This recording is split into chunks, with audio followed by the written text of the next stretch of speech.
Hi guys, అందరూ ఎలా ఉన్నారు? లాస్ట్ మంత్ నేను ఇన్స్టాలో ఒక వీడియో పెట్టాను. 31 మా ఇంటి ఎలవేల్పు శ్రీ అంకమ్మ తల్లి సంబరాలు అయితే చేస్తున్నారు మా ఊర్లో అని చెప్పి.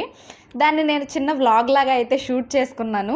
నాకు మెమొరీ లాగా ఉంటుంది, అలానే చూసే వాళ్ళకి కూడా, తెలియని వాళ్ళకి కూడా తెలుస్తుంది కొంచెం అని చెప్పి అయితే వీడియో తీశాను. ఆ వీడియోని కొన్ని క్లిప్స్ క్యాప్చర్ చేయలేకపోయాను. ఫోన్ లాస్ట్లో స్టోరేజ్ ఫుల్ అయిపోవడం వల్ల వీడియోస్ రికార్డ్ అవ్వలేదు.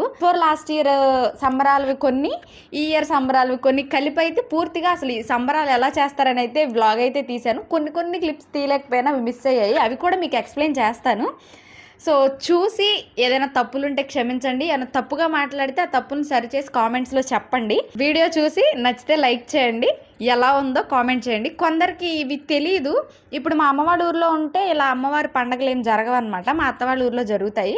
ఇలా తెలియని వాళ్ళకి కూడా కొంచెం బాగుంటుంది కదా, తెలుస్తుంది అని చెప్పి అయితే వ్లాగ్ లాగా షూట్ చేశాను.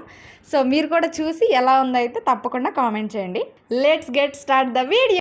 ఫస్ట్ అయితే లోపల ఉన్న అమ్మవారి ఘటాన్ని గుడి నుండి బయటకైతే తీసుకొస్తారు. ఆ ఘటాన్నే అమ్మవారి స్వరూపంగా అయితే భావిస్తారు. ఇలా గుడి నుండి బయటకు తీసుకొచ్చిన అమ్మవారి ఘటాన్ని గుడి చుట్టూ 3 చుట్లు అయితే తిప్పుతారు. అమ్మవారిని ఎవరు పడితే వాళ్ళైతే ఎత్తుకోరండి. ఒక ఫ్యామిలీ ఉంటుంది, ఆ ఫ్యామిలీకి సంబంధించిన వారు మాత్రమే అమ్మవారిని అయితే ఎత్తుకుంటారు. అలా అమ్మవారు 3 చుట్లు తిరగడం అయిపోయిన తర్వాత పసుపు కుంకాలతోని పంచామృతాలతోని అభిషేకం అయితే చేస్తారు. మా ఊర్లోని ఈ అంకమ్మ తల్లిని తోట అనే ఇంటి పేరు ఉన్న వాళ్ళు కొలుస్తారనమాట. ఆ అభిషేకం కూడా తోట అనే ఇంటి పేరు ఎవరెవరితో అయితే ఉందో అలా ప్రతి ఒక్కరితో, చిన్నల నుండి పెద్దవాళ్ళ వరకు అందరితో అభిషేకం చేయిస్తారు. అభిషేకం చేయడం అవ్వగానే అమ్మవారికి మళ్ళీ కొత్త శారీని అయితే కడతారు. ఈ మధ్యలో డాన్స్ చేసే వారిని మాత అని పిలుస్తారండి. వీళ్ళ పాత్ర చాలా ప్రత్యేకంగా ఉంటుంది ఈ కొలుపుల సమయంలో. ముందు జరిగే వీడియోలో చెప్తాను మీకు వాళ్ళ ప్రత్యేకత. ఈ అభిషేకం అంతా అయిపోగానే అమ్మవారు ఊరేగింపుగా సముద్ర స్నానానికి అయితే బయలుదేరతారు. అమ్మవారితో పాటు సముద్ర స్నానానికి ఊర్లో ఉన్న చిన్నల దగ్గర నుండి పెద్దల వరకు ప్రతి ఒక్కరూ అయితే వెళ్తారు. ముఖ్యంగా తోటవారి ఆడపిల్లలు కన్ఫర్మ్ గా ఉండాలని అయితే చెప్తారు. మా ఊరు తోటవారిపాలెం అండి. ఇది నిజాంపట్నం మండలంలో అడవలదీవికి దగ్గరలో అయితే ఉంటుంది. ఇలా అమ్మవారిని సముద్రం దగ్గరకు తీసుకురాగానే నీళ్లలో అయితే పెట్టి ఉంచేస్తారండి. అలా ఉంచిన తర్వాత తోటవారి అందరికి ఆ మధ్యలో ఉన్నదాన్ని మైలు తెప్ప అని పిలుస్తారండి. ఆ ఫ్యామిలీస్ కి ఉన్న మైలు కీడు ఏమైనా ఉంటే పోతుందని అయితే ఈ ప్రాసెస్ అయితే చేస్తారంట. ఇలా 2 టైమ్స్ చేస్తారండి. ఫస్ట్ ఒకసారి చేసిన తర్వాత దాన్ని తీసుకుని వెళ్ళి ఆ సముద్రంలో కలిపేస్తారు. కలిపేసి స్నానం చేసి వచ్చిన తర్వాత మళ్ళీ ఇంకొకసారి అయితే చేస్తారనమాట. ఒక్కొక్క అమ్మవారి పండుగకు ఒక్కొక్క ఊరును బట్టి ఒక్కొక్క ఆచారం ఉంటుంది. మా ఊర్లో అయితే ఇలాగే చేస్తారు. ఫస్ట్ చేసిన దాన్ని బీచ్ లో అయితే కలిపేసి మళ్ళీ రెండోసారి కూడా ఇదే ప్రాసెస్ చేస్తారనమాట. ఈ 2 మైలు తెప్పలు తీర్చడం అయిపోయిన తర్వాత అమ్మవారిని లోపల ఉంచారని చెప్పాను కదా, ఇప్పుడైతే అమ్మవారిని బయటకు తీసుకొస్తున్నారు. ఈ 2 మైలు తెప్పలు తీర్చే వరకు అమ్మవారిని బీచ్ లోనే ఉంచుతారండి. ఎందుకు అంటే గుళ్ళో నుండి తీసిన తర్వాత అమ్మవారు ఆగ్రహంతో ఉంటారంట. అమ్మవారు శాంతి కోసం అయితే బీచ్ లో పెట్టి ఉంచుతారు. అమ్మవారు బీచ్ లో నుండి వచ్చే టైంకి ఒడ్డున ఒక ముగ్గు వేసి ఉంచుతారండి.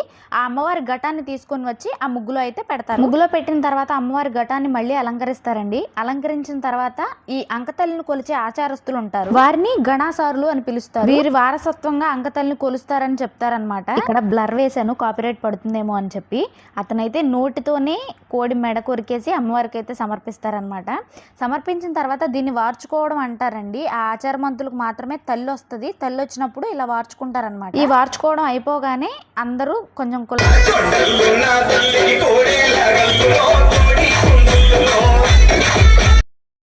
ఇంకా ఈ బీచ్ దగ్గర చేసే ప్రాసెస్ అయితే అయిపోయిందండి. అమ్మవారికి హారతి ఇచ్చేసి అమ్మవారి ఘటాన్ని మళ్ళీ ట్రాక్టర్లో పెట్టుకొని అయితే రిటర్న్ మా ఊరైతే వెళ్ళిపోతాం. ఈ మొత్తం ప్రాసెస్ పూర్తి అవ్వడానికి మేము ఊరు నుండి 11-12 ఆ టైంకి బయలుదేరితే బీచ్ దగ్గరే 4-5 అయిపోతుందండి.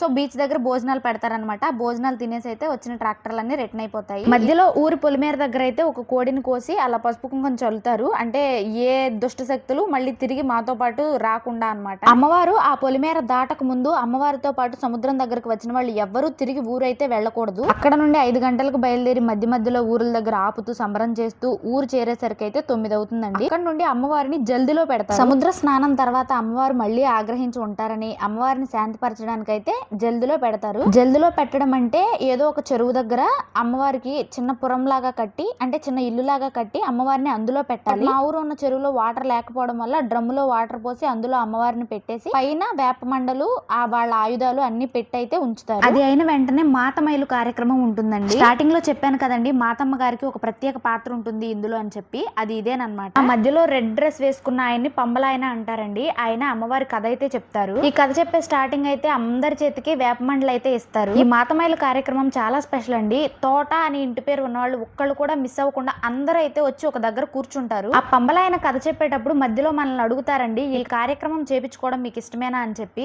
మనం ఇష్టమే అన్నట్టు ఆ వేపమండలను అయితే ఇక్కడ నుండి మాతమైలు తీర్చడం కార్యక్రమం స్టార్ట్ అయిందండి. ఫస్ట్ ఆ మాతమ్మ గారు అందరికి ఎడమ చేత్తో పసుపు బొట్టు అయితే పెడతారనమాట. పసుపు బొట్టు పెట్టిన తర్వాత వరుసగా ఉడకపెట్టిన శనగలు, ఆ తర్వాత దంచిన ఒడ్లు, ఆ తర్వాత కళ్ళు, వీటితో అయితే మా పైన అలా జల్లుతారనమాట వీడియోలో చూపించినట్లు. ఇలా చేయడం వల్ల ఆ ఫ్యామిలీస్ కి ఉన్న కీడు మైలు అంతా పోయి క్షేమంగా ఆరోగ్యంగా ఉంటారని అయితే నమ్ముతారు. ఈ కళ్ళు కూడా ఊయడం అయిపోయిన తర్వాత ఈ మాతమ్మ వారు అయితే వచ్చి మగవారిని అయితే అలా తొక్కుతారండి, ఆడవాళ్ళని అయితే చెయ్యేసి దీవిస్తారు. ఇలా చేయడం ఆనవాయితీ అంట. ఇది కూడా అయిపోయిన తర్వాత ఒక బ్రతికు ఉన్న గొర్రెలో నుండి చిన్న పేగునైతే తీసి ఈ తోటవారి అందరినీ దానిలో కూర్చోబెట్టి ఆ పేగునైతే చుట్టూ చుడతారండి. మాకు ఇక్కడ కాపీరైట్ పడుతుందని అయితే తీసేసాను, చూసారా పేగు ఎలా తీస్తున్నారో. ఆ బతికి ఉన్న గొర్రెలో నుండి అయితే తీస్తారు. అలా తోటవారి అందరినీ నిలబెట్టి వాళ్ళ చుట్టూ అయితే అగో ఆ పేగునైతే అలా చుట్టేస్తారనమాట.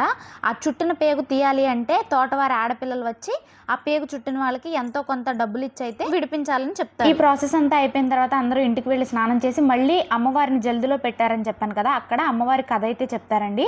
ఆ కథ క్లిప్ తీయలేదు, నేను వెళ్ళలేదు. అమ్మవారి పుట్టుక ఎలా జరిగింది ఏంటి అని చెప్పి మొత్తం కథ చెప్తారనమాట. ఆ కథ అంతా అయిపోయిన తర్వాత అమ్మవారు మళ్ళీ ఊరి మీదకి ఊరేగింపుగా బయలుదేరి ఊరు మొత్తం తిరిగిన తర్వాత మంగళవారుజాముకి అమ్మవారి ముగ్గేసి మళ్ళీ పురమేసి పురంలో అయితే పెడతారనమాట. ఇలా గుడి ముందు పెట్టిన అమ్మవారికి కుంభం వార్పు పోస్తారనమాట.